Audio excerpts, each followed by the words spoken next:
আসসালামু আলাইকুম। আশা করি সবাই ভালো আছেন। তো আজকের ভিডিওর শিরোনাম দেখে সবাই বুঝতে পারছেন যে আজকে আমাদের ব্লগটি হতে যাচ্ছে ছাগলকাণ্ডে পুরো দেশব্যাপী আলোচিত রাজস্ব কর্মকর্তা মতিউর রহমানের বিরুদ্ধে। তো যতটুকু এ পর্যন্ত জানতে পেরেছি, মতিউর রহমান ইতিমধ্যেই আখাউড়া বর্ডার দিয়ে ভারত পালিয়ে গিয়েছে।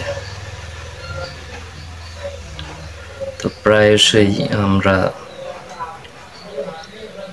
বাংলাদেশের আলোচিত যে সকল অপরাধী, দুর্নীতিবাজ বা সন্ত্রাসী বেশিরভাগ যারা আছে তাদের সবাইকেই দেখি ভারত পালিয়ে যেতে।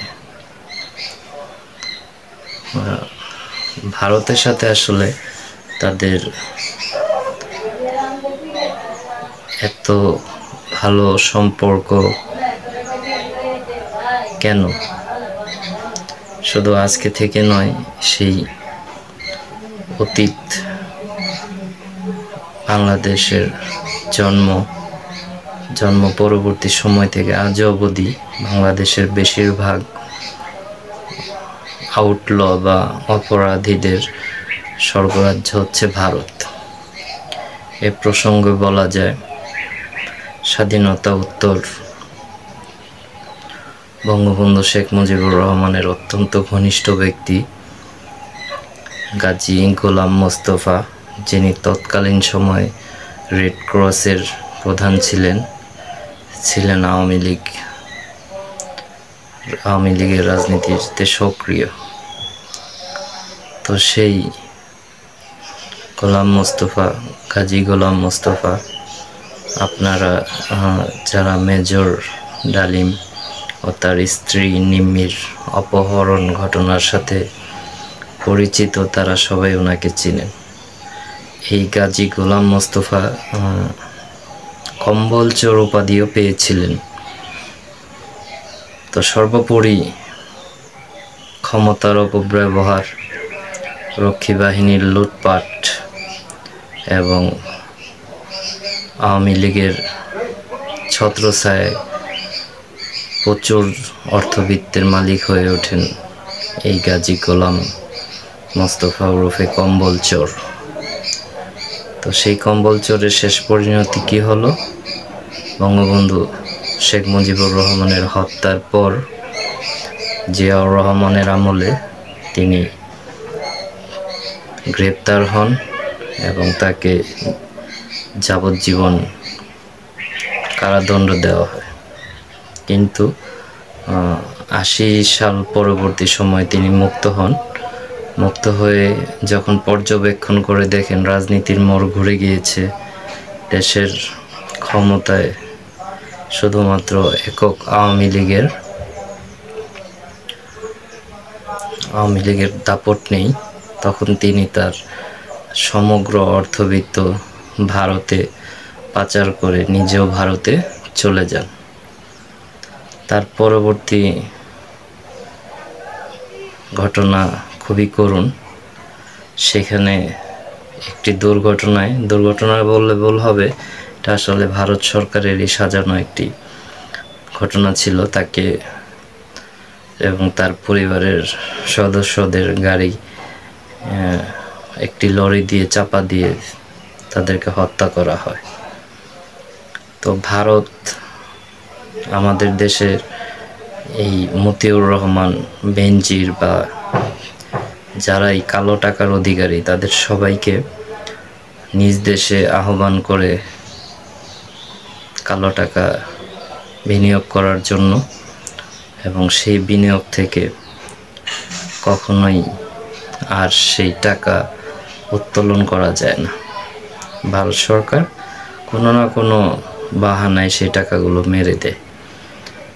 কিন্তু তাদের একটি পলিসি হলো তারা সব সময় আমাদের দেশের বা ভারতের আশেপাশে যে সকল প্রতিবেশী রাষ্ট্র আছে সকল রাষ্ট্রের সকল দুর্নীতিবাজদের সুযোগ দিয়ে থাকে। তো মতিউর রহমান তেমনি বাংলাদেশের একজন আলোচিত দুর্নীতিবাজ। লাখ টাকার ছাগল ক্রয়ের মাধ্যমে ওনার ছেলে ইফাত তার মুখোশ খুলে দিয়েছে, লাইমলাইটে চলে এসেছেন এবং শেষমেশ বাংলাদেশের অধিকাংশ অপরাধী যা করে তিনিও তাই করেছেন। নিজের জীবন নিয়ে অর্থ কতটুকু পাচার করতে পেরেছে আমি এখন এই বিষয়ে কোনো তথ্য পাইনি, তবে হয়তো এখন পাচার না করলেও চাকরিরত অবস্থায় হয়তো ওনার মানে চাকরি পরবর্তী জীবনে যদি কোনো সমস্যা হয় সে সমস্যা থেকে পরিত্রাণ পেতে দুর্নীতিবাজরা প্রায়শই পৃথিবীর বিভিন্ন দেশে বিনিয়োগ করে থাকেন। তো তিনিও হয়তো ভারতে বিনিয়োগ করেছেন। সর্বোপরি ভারত আমাদের বন্ধুরাষ্ট্র, আমাদের বললে আসলে ভুল হবে, একটি বিশেষ দলমত শ্রেণীর নিকট ভারত বন্ধুরাষ্ট্র।